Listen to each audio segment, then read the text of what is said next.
السلام عليكم ورحمة الله وبركاته. مرحبا مشاهدينا الكرام. طبعا احنا الحين يعني بنبدأ نشيك نشوف ليش مكيف الديسكفري مش شغال اللي ورا.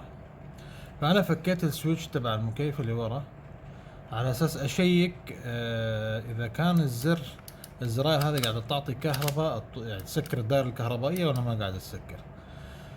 فالزر تاع التشغيل لأنه هو هذا الزر، فنفترض انه هذا الزر الحين داخله 4 أو 5 وايرات، انه يعني يكون في فرق لما الزر مضغوط والزر غير مضغوط. شوف الحين انا لما لامس الاثنين دول المفروض يطوط ويعطيني قراءة. فالحين السويتش مسكر، الحين هذا السويتش مسكر، وانا ايش راح احاول اشوف ايش اذا في شيء يعني من البنز اللي موجودة هذه متوصل مع بعضه او لا. هاي واحد، ما ادري اذا كان الصورة واضحة ولا لا. هاي واحد، ما في اي توصيل.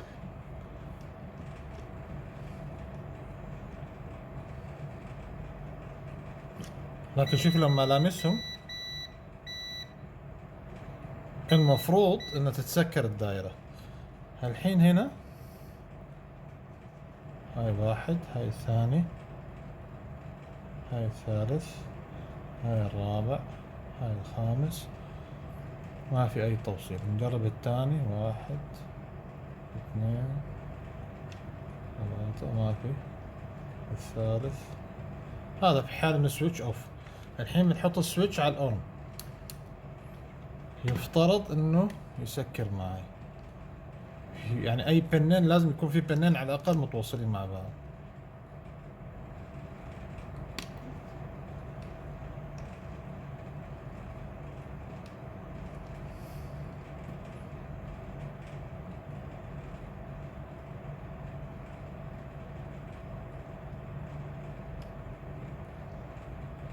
ما في ولا واحد شابك مع الثاني.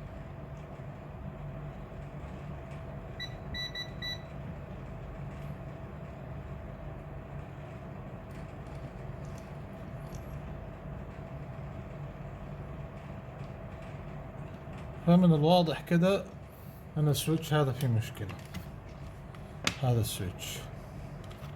فانا ايش اسوي؟ راح احاول افكه واشوف اذا في مجال اني يعني افتح من الداخل واصلحه.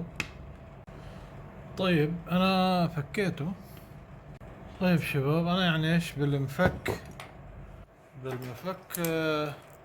ازلت الطبقة اللي كانت موجودة هنا وراح ارش عليه هذا السبراي، هذا مخصص للادوات الكهربائية.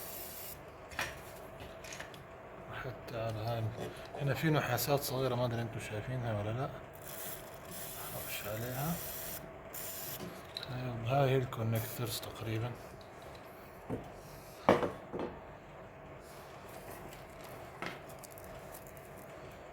كان في طبقة يعني كبيرة هنا.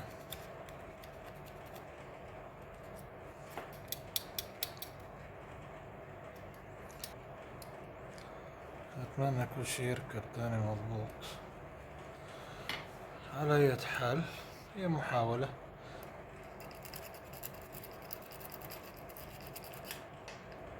ايوه، هنا نفس الشيء. لا، على ما يبدو انه هذه يعني هالحديدة هاي بتوصلها مع هذه. نحط شوية جريس على هذه.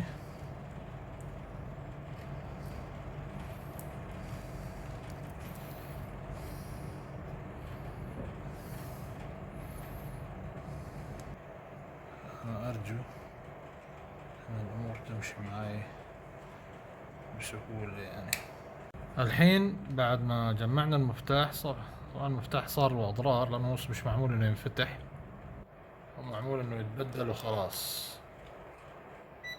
شوفوا، صار في عندي قراءات.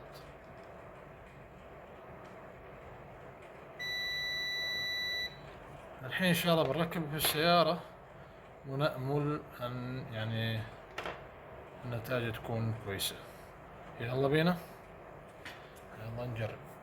الحين حنركب السويتش ونجربه، والله كريم.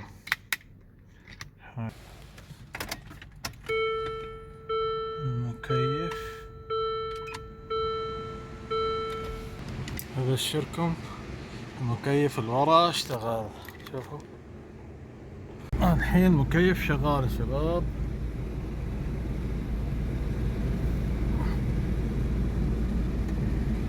باقي بس نشوف بارد ولا لا. في برودة،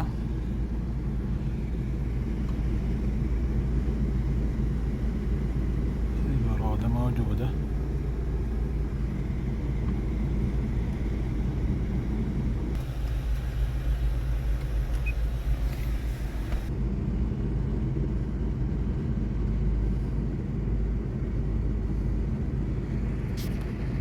المكيف بارد ما شاء الله، ممتاز. رجع كل شيء مكانه.